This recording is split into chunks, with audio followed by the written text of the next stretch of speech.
Magandang gabi po, Luzon, Visayas at Mindanao. Kabi-kabilang wasak na bahay at pinadapang kabuhayan na ang tumambad kay Pangulong Marcos sa kanyang aerial inspection kanina sa lalawigan ng Catanduanes. Ang mga residente ng probinsyang unang binayo ng Bagyong Pepito nananawagan ng tulong para makumpuni ang mga tirahang sinira ng bagyo. Mula sa Vira, Catanduanes, nakatutok live at exclusive si Joseph Morong. Joseph.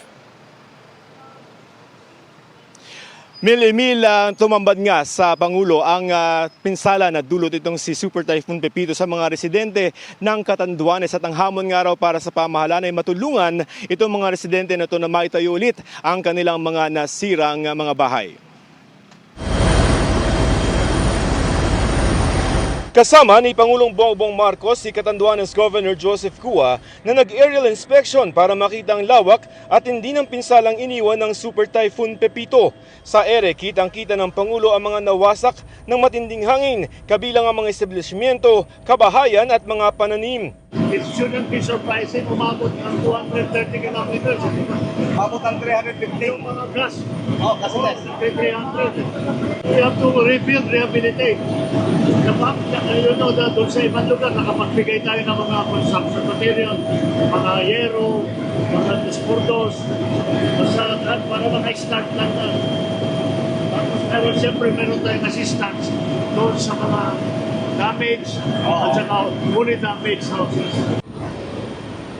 Naikutan ng Pangulo ang ilang mga bayang napuruhan bukod sa Panganiban katulad ng Karamoran, Pagamanok, Biga at Higmoto. Kasalukuyan ay tinitingnan na itong si Pangulong Marcos yung extent ng damages ng Bagyong Pepito, and so far ang impression ng Presidente ay talagang malakas yung pagtama ng hangin lalo itong si Bagyong Pepito, kaya karamihan sa problema noong mga residente dito sa Catanduanes ay kung paano makakapagsimula ulit lalo na yung gawain yung kanilang mga bahay. Tinitingnan ko yung infrastructure. Kung tingnan mo yung infrastructure, hindi ka usually yan dahil sa landslide, dahil ng erode, dahil malakas ang baha. Pero if we look at the main roads, main thoroughfares, meron din talagang damage, but yung sementado, mukhang nag-survive naman. Walang naitalang nasawi sa probinsya kahit pa nga super typhoon ang lakas ni Pepito na maglandfall ito dito nung Sabado ng gabi. Ayon sa Pangulo, nakatulong ang preemptive evacuation. Kuminsan lang talaga, it's hard to convince people to leave their homes, but very natural instinct here. It's going to be our standard now, no? It has been our standard since the very beginning. I think all local government officials will have learned that. Wala mang nasawi, hirap namang bumangon ng mga residente. Hindi malaman kung paano magsisimulang muli sa pagkasira ng kanilang mga bahay kung hindi winasak ng hangin ang kanilang mga bubong. Napuruhan naman ng mga landslide at pagguho ng lupa. Ang kanilang mga pananim hindi rin nakaligtas sa bangis ng hangin na dala ng bagyo.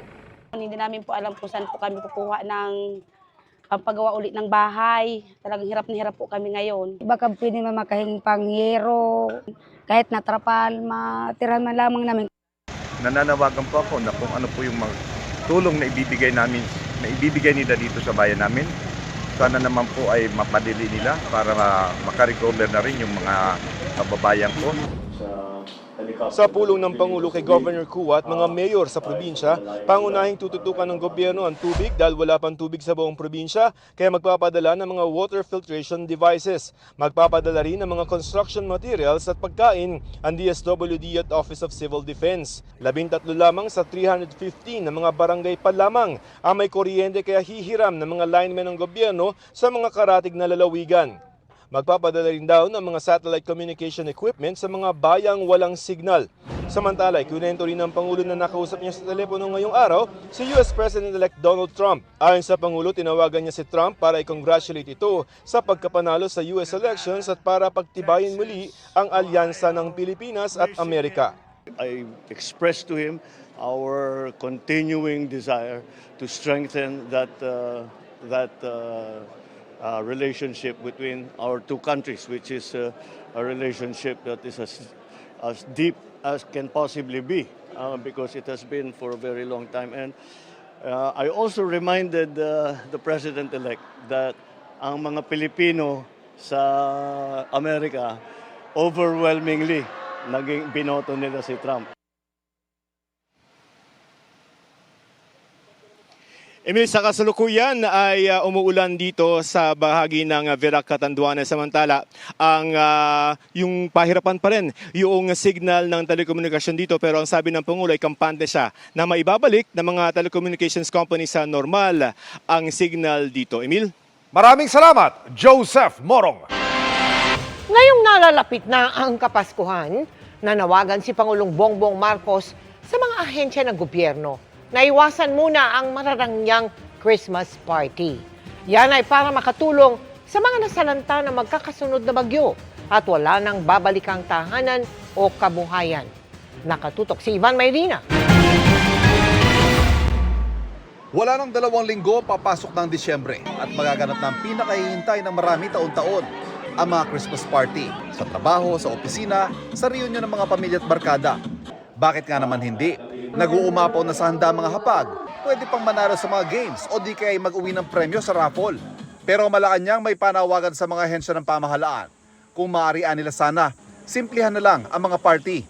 Alinsunod dito sa sinabi ng Pangulo kahapon, ang anumang matitipid sa mas simpleng party, ibigay sa mga nasalanta. Hindi raw ito utos na kailangan pang isulat sa isang opisyal na memo dahil naniniwala ang Malacanang sa kagandahang loob ng mga kaurin ng gobyerno at magkukusang magtipid sa kanilang mga pagdiriwang.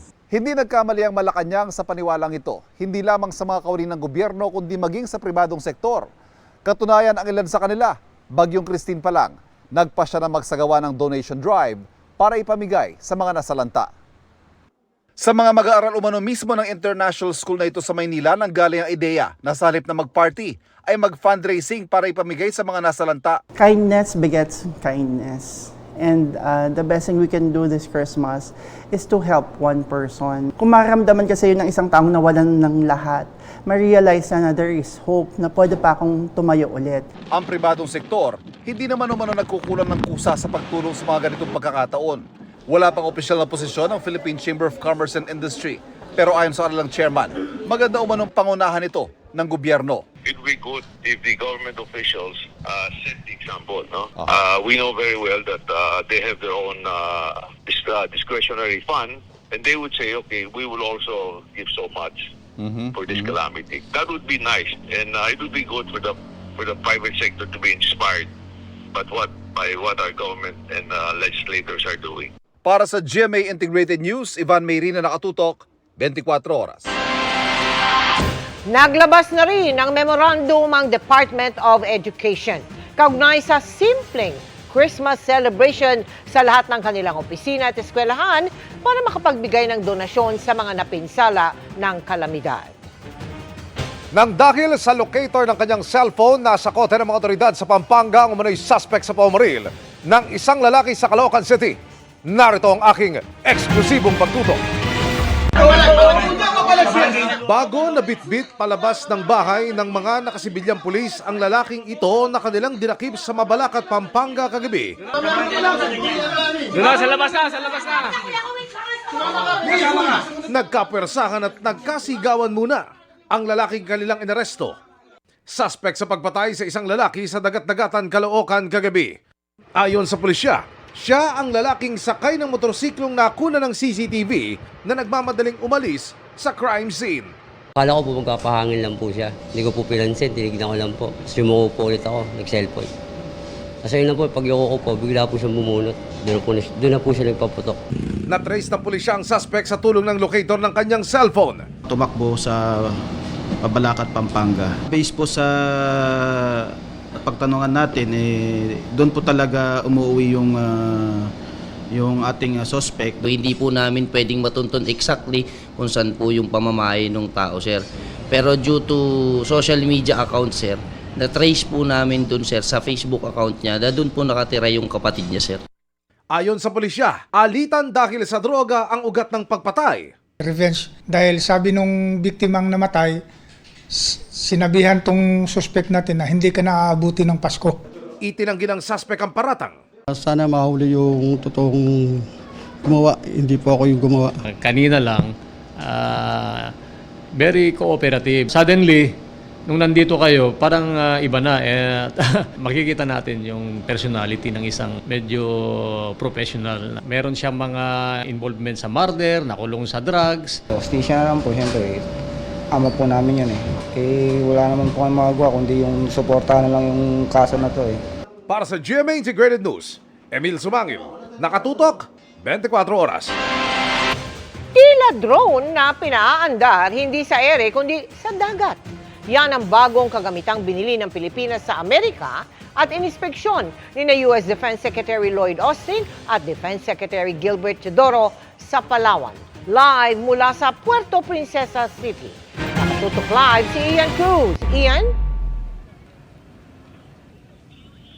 Mel, naniniwala nga ang bumisitang kalihim ng depensa ng Amerika na magiging mahalaga pa rin ang Pilipinas para sa kanilang bansa sa hinaharap. Sa headquarters ng AFP Western Command sa Palawan, nagtungo si US Defense Secretary Lloyd Austin kasama si Defense Secretary Gilbert Teodoro. Dito, ininspeksyon nila ang bagong T-12 Unmanned Surface Vessel o USV na binili ng Pilipinas sa Amerika. Tila drone ito pero imbes na sa ere ay sa dagat pinapaandar. Itong lahat na ito ay tulong sa ating mga operational commanders upang madagdagan ang technological capacity nila. Dahil ang laban ay paramihan pautakan naman ang yung gusto natin mangyari, no? At safety rin sa mga tao natin. T-12, as you know, a fundamental part of that is the ability to command and control that using, cyber capabilities. We have to protect those capabilities. We have to ensure that also that as we acquire more of these systems. Nang huling pagbisita sa bansa ni Austin at Secretary of State Antony Blinken noong Hulyo, inanunsyo ng Amerika ang $250 bilyong na military aid para sa Pilipinas. At habang papalapit na ang pagpasok ng Administrasyong Trump sa Enero, ano pa kaya ang aasahang tulong ng Pilipinas mula sa ating kaalyado, lalo na sa pagtatanggol ng teritoryo sa West Philippine Sea? I won't speculate on any changes in policy or anything that the new administration may bring on board. What I will tell you is that this is an important country, not only to me, but to people in both parties back in the United States of America. We consider you to be more than just allies. We're family. And I cannot imagine a day when the United States of America and the Philippines aren't closely aligned. Mel, mula nga sa Pilipinas ay isang bansa pa dito sa ating rehiyon ang sunod na bibisitahin naman ni Secretary Austin bilang pagpapakita pa rin ng pagpapahalaga ng Amerika sa seguridad ng Indo-Pacific region. Balik sa iyo, Mel. Maraming salamat sa iyo, Ian Cruz. Dahil sa mga nagdaang bagyo na sinabayan pa ng close fishing season, ramdam ang pagtaas sa presyo ng isda sa ilang lugar sa bansa. Kaya ang Department of Agriculture posible umanong mag-angkat ng dagdag na 8,000 metric tons ng isda, pati na gulay kung kakailanganin. Nakatutok si Bernadette Reyes. Ang sakahan na ito sa Kamaligan, Camarines Sur at Kasiguran, Aurora, naging parang fish pond. Pinadapa rin ng sunod-sunod na bagyo ang mga pananim sa Balatan, Camarines Sur at Bagao, Cagayan. Sa taya ng Department of Agriculture, mahigit 10 billion pesos na ang pinsala ng magkakasunod na bagyo mula sa bagyong Christine hanggang Ophel. Hindi pa kasama ang pinsalang dulot ng Super Typhoon Pepito. Yung mga areas na agri area natin supposed to be nakaka-recover after some delubyo, find themselves na nahihirapan na makarecover. Grabe yung damage. Historical na kakaiba itong mga nangyari ngayon. Extraordinary circumstances. Humingi na ng dagdag na 1 billion pesos na Quick Response Fund ang DA para matulungan ng mga magsasaka at mangingisda sa pamamagitan ng pamamahagi ng binhi at insurance. Pero tukoy umano ng kagawaran na mahirap agad makabangon dahil sa magkakasunod na bagyo. Ngayong taon, tinatayang aabot sa record high na 4.5 million metric tons ang imported na bigas sa bansa. Sa kabila ng mas mataas na importation ngayon, nakatulong naman umano ito para magkaroon ng sapat na supply at maging stable ang presyo. Pero ramdam na ang pagtaas ng presyo ng isda dahil sa mga nagdaang bagyo na sumabay pa sa closed fishing season sa ilang lugar. Sa Litex Market sa Quezon City halimbawa, bihira ang nagtitinda ng sariwang isda. Matumal ma'am, kay galing bagyo kasi mahirap kumuha ng isda. Puro frozen lang, puro imported. Posible mag-angkat ng karagdagang 8,000 metric tons na isda. Bukod pa ito sa naunang 30,000 metric tons na unti-unti nang dumarating sa bansa. Gusto lang natin ma-assure na hindi tayo mamumroblema later on. Kasi una, close fishing season. Pangalawa, sunod-sunod nga yung bagyo. May mga losses kasi doon sa production ng isda. Merong mga nasira na mga ano tawag dito, fish pond, may nasira na mga bangka, may nasira na mga accessories, and it will take some time to recover. Bukod sa isda, ayon sa Department of Agriculture, pinag-aaralan ding mag-angkat ng gulay. Wala pa naman daw kakulangan sa supply ngayon, pero mataas ang presyo. Okay naman po siya, kaya nga lang po mataas yung presyo. Gaya ng carrots, talong, ampalaya, tsaka yung bell pepper po. Sa taas ng gulay, binawasan na ni Letlet ang sahog na gulay sa pansit para makamenos gastos. Hindi rin na kami nagtitinda ng gulay kung mahal. Ang priority is to get the vegetables from other vegetable producing areas and regions if that will be enough to temper the prices. So, hindi na kailangan mag-import. But if there's a necessity to import, we will do that. Para sa GMA Integrated News, Bernadette Reyes, nakatutok 24 oras. Lusot na sa Kamara ang panukalang nagbabawal ng pogo sa bansa. Pero hindi pa man ito tuloy ang naisa sa batas. Meron na umanong bagong modus na pinaiimbestigahan na sa Bureau of Immigration. Nakatutok si Jonathan Andal. On the motion is approved. Inaprubahan na sa House Committee on Games and Amusement ang mga panukalang batas na tuluyang ipagbabawal ang mga pogo. Sabi ng PAGCOR, meron na lang 27 pogo na nag-ooperate pero nasa proseso na ng pagsasara. Ayon sa DOLE, 30,000 Pinoy pogo workers ang apektado niyan.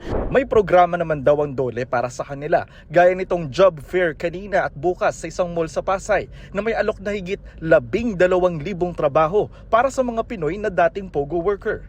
20,000 foreign pogo workers naman ang nagpa-downgrade na ng visa mula working para maging tourist visa. Ayon sa Bureau of Immigration, mahigit 10,000 sa kanila nakaalis na ng Pilipinas. Pero ang isang kongresista may nabalitaan umano na bagong modus. May bago daw na parang modus no dun sa BI. Ang tawag ay back-to-back racket. Yung mga lumalabas daw sa Pinas na pogo workers, pinababalik din kapag ayos na yung papers. May ganun po bang, totoo po ba yung ganung report? We have to consult on this, Mr. Chair. Actually, this is the first time we came across that report. Sabi ng DOLE, kinansilan na nila ang nasa 36,000 AEP o Alien Employment Permit sa POGO at kung may natira pa, itinuturing ng expired. Gusto naman maliwanagan ng isang mambabatas, kasama rin ba sa panukalang batas ng POGO ban ang mga special class BPO na gaming companies ang kliyente? Kung nabanggit po ay ito ay emerging na type, diba? Offshore din siya, pero hindi siya parang kagaya ng mga kung paano yung POGO talaga sa ngayon. So, kung saan po natin i-draw yung line, ano yung mababan talaga, ano yung hindi. So, I think, Mr. Chair, isa yun sa mga dapat na maging malinaw. Ngayong lusot na sa komite ang panukalang batas kontra POGO, sunod naman itong dadalhin sa plenaryo para pagdebatehan at pagbotohan. Para sa GMA Integrated News, Jonathan Andal, nakatutok, 24 oras. Chika Minute na mga kapuso at ang maghahatid ng latest showbiz happenings. Walang iba kundi ang kasalo natin sa chikahan sa Balitanghali. Mare, anong latest? Si Aubrey Carampel. Aubrey? Thank you, Tita Mel, and good evening mga kapuso! Another first para kay Gabby Garcia ang dinaluhang event sa Singapore kung saan na-meet niya pa ang ilang Hollywood stars. Sa kanyang pagbabalik bansa, gearing up for a new project na agad si Gabby at nagipag-bonding pa sa mga kapwa sparkle artist. Makichika kay Lars Santiago. Truly, it's the most wonderful time of the year. Bukod sa Christmas is just around the corner. Very excited na rin ang Sparkle Stars na mag-celebrate ng kanilang birthdays. Ang Vermont Babies dumalo sa birthday lunch para sa mga Sparkle Stars. Naging masaya ang birthday celebration na nauwi rin sa kantahan. Kabilang sa mga nag-perform at nakisaya, sina Gabby Garcia, Isabel Ortega, Christopher Martin, Rojun Cruz, Betong Sumaya, Garrett Bolden at Moriel Lomodilla.